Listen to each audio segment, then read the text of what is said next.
লাহুম মা ইয়াশাউনা ফিহা ওয়া লাদাইনা মাজিদ। সূরা কফ আয়াত ৩৫।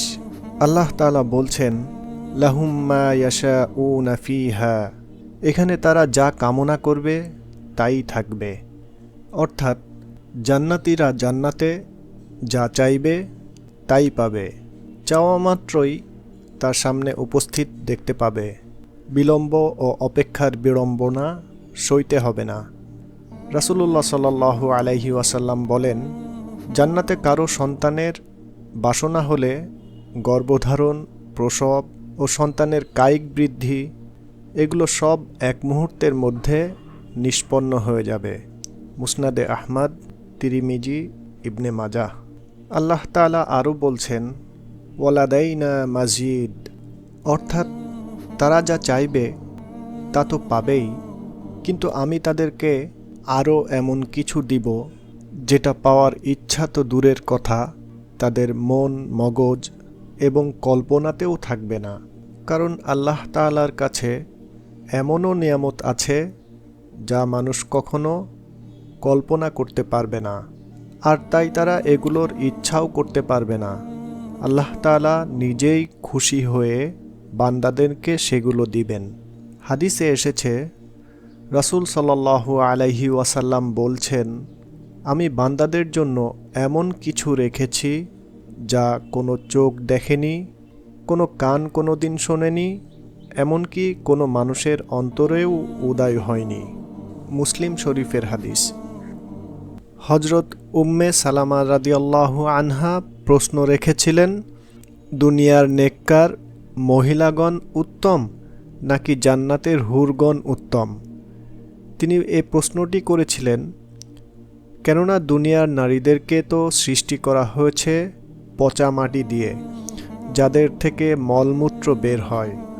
পক্ষান্তরে জান্নাতের হুরদেরকে মেশক, আম্বার, জাফরান দ্বারা তৈরি করা হয়েছে। যদি কোনো হুর দুনিয়াতে তার আঙ্গুল বের করে তাহলে সারা দুনিয়া সুঘ্রাণে ভরে উঠবে, তার সুবাসে মোহিত হবে সমগ্র পৃথিবী। কিসের সাথে কিসের তুলনা, তাই না? কিন্তু রাসূল সাল্লাল্লাহু আলাইহি ওয়াসাল্লামকে যখন প্রশ্ন করা হলো যে উভয়ের মধ্যে কে শ্রেষ্ঠ, রাসূল সাল্লাল্লাহু আলাইহি ওয়াসাল্লাম উত্তরে বললেন, হে উম্মে সালামা, দুনিয়ার নারীরাই উত্তম। তিনি রাসূল সাল্লাল্লাহু আলাইহি ওয়াসাল্লামকে জিজ্ঞাসা করলেন, কেন এবং কিভাবে দুনিয়ার নারীরা জান্নাতের হুরদের থেকে উত্তম? রাসূল সাল্লাল্লাহু আলাইহি ওয়াসাল্লাম উত্তর দিলেন, তাদের নামাজের কারণে, তাদের রোজার কারণে, আল্লাহ তাআলার প্রতি আনুগত্যের কারণে।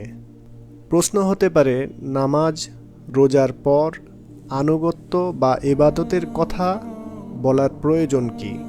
আমাদের ধারণা অনুযায়ী কেবল নামাজ, রোজা, হজ, যাকাত এগুলোই হলো ইবাদত, আর অন্য কাজগুলো হয়তো ইবাদত মনে করি না।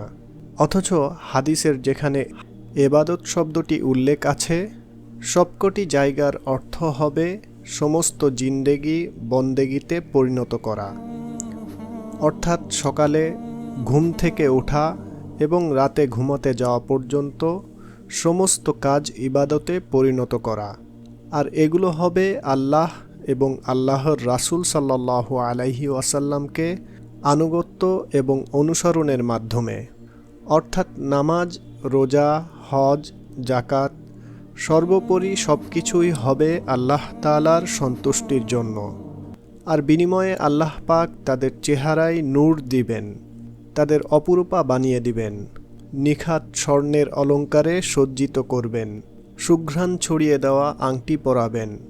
বায়তুল্লাহ শরীফের একটি ঘটনা, উদ গাছ পুড়িয়ে তার ধোঁয়া দ্বারা সুঘ্রাণ ছড়ানো হচ্ছে, যেমনটি হয় আগরবাতি জ্বালালে। আর আরবে এর খুব প্রচলন আছে। রাজা বাদশাহদের মহলে আম্বর, মেশক, উদ ইত্যাদি দিয়ে ধোঁয়া দেওয়া হয়।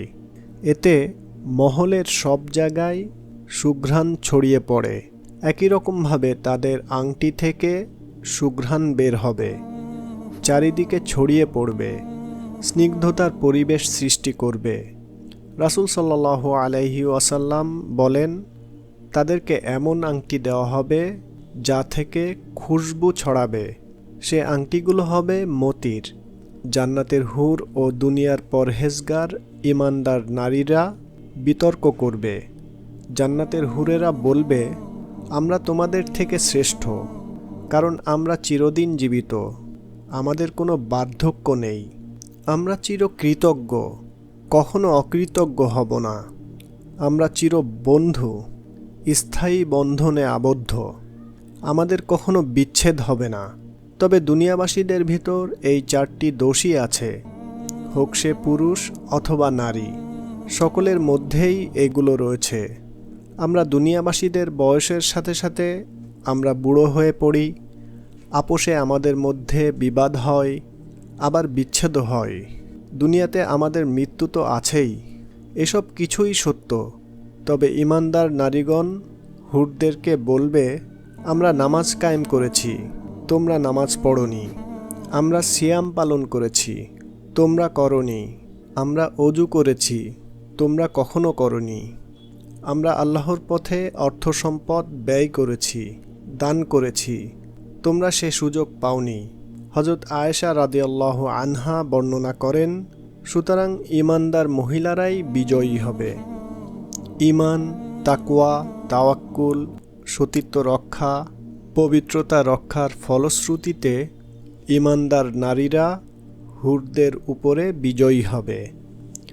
আর এ সমস্ত কারণে আল্লাহ তাআলা জান্নাতি নারীদের সম্মান বৃদ্ধি করে দিবেন, আর হুরদেরকে জান্নাতি নারীদের সেবা যত্ন করার খাদেম বা দাসী বানিয়ে দিবেন।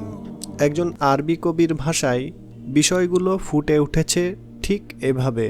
হুরগণ বলবে, দুনিয়ার সংকীর্ণতা অতিক্রম করেছ, কবরের অন্ধকার অতিক্রম করেছ, মাটির দেহকে মাটির সাথে মিশিয়ে এসেছ, আর জান্নাতে আমাদের জন্ম, আর জান্নাতুল ফেরদৌস আমাদের বিচরণ ভূমি, চিরস্থায়ী রাজপ্রাসাদ আমাদের আবাসস্থল। কথার উত্তরে জান্নাতি নারীরা বলবে, আমার আল্লাহই তো আমাকে মৃত্যু দিয়েছেন, তোমরা তো দাওনি, এজন্য আমরা আল্লাহর প্রশংসা করি। আচ্ছা বলো তো দেখি, আমাদের পিতা কি আদম আলাইহিসসালাম নন, যার সামনে ফেরেশতারা সেজদায় লুটে পড়েছে? আর আল্লাহ তাআলাও এ অপরূপ দৃশ্য দেখেছেন। আমাদের পিতাকে ফেরেশতাগণ সেজদা করেছে, এ বিষয়টি সবাই জানে।